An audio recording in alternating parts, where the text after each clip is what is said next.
Hello, my lovelies. This is Miss Vale. I hope you're having a great day, whatever time of day it is. Hopefully, the one where you feel the most productive. It's a whole idea of flipping our classroom. I also hope you enjoyed the Prezi.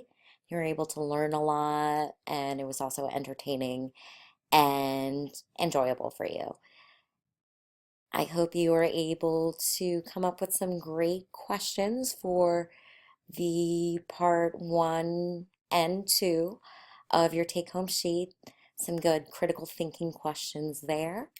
I know you guys are going to have a great couple classes. You guys are a fantastic class, and I can't wait until I hear and witness your contributions to the class. So, I'm just going to show you two very short screencasts just showing you some basic research methods I want you to do for tomorrow and the class after that. All right, so let's say we're gonna research FDR. Of course, you're going to get much more specific than that, but this is just a guide. All right, so you're gonna find that the first thing that's always gonna populate is Wikipedia. And I'm sure by now, at this stage of your academic career, you've heard of the evils of Wikipedia and how, you know, it's just no good and it's just no good for any kind of research ever.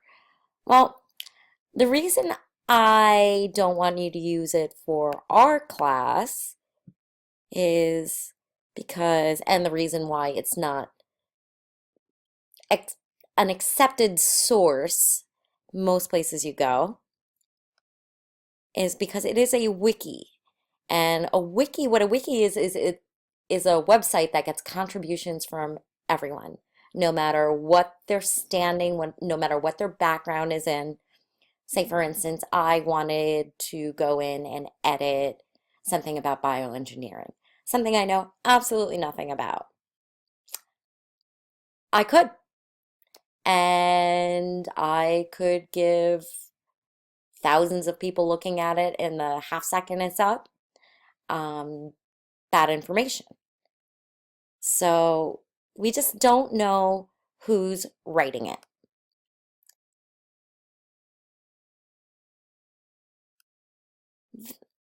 Then we have a .gov site, and I'm sure it's filled with fabulous information, and it's a good, accurate rendition of some of the facts.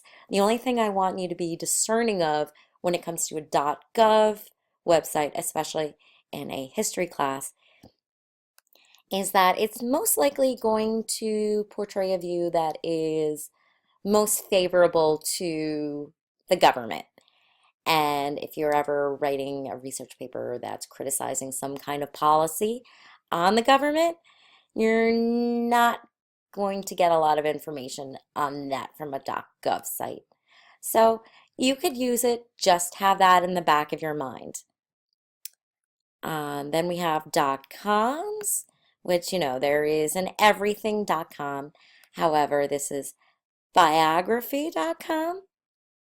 Great resource, great organization that's held accountable with factual information. Same thing, history.com, the History Channel. There's accountability on both ends of those .coms, which is why I feel comfortable having you use it. Okay. So we're always going to want to look at the end of the website. Oops. Oh, .edu. Perfect. Okay, so let's go back. .edu is obviously an educational website, usually by some university. So please go ahead and use resources like that. And .orgs. Now you just want to be careful with a .org, just because Anybody can make an organization about anything.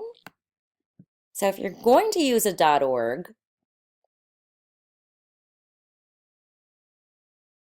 go to the About section. Okay, and we're seeing that the Miller Center is a nonpartisan affiliate of the University of Virginia that specializes. Okay, this looks extremely legitimate. So please go ahead and use a resource such as this.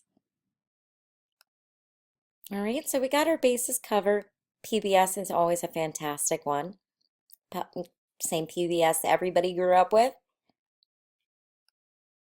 It's great for high school students. So just, to recap, wikis, .govs, .coms,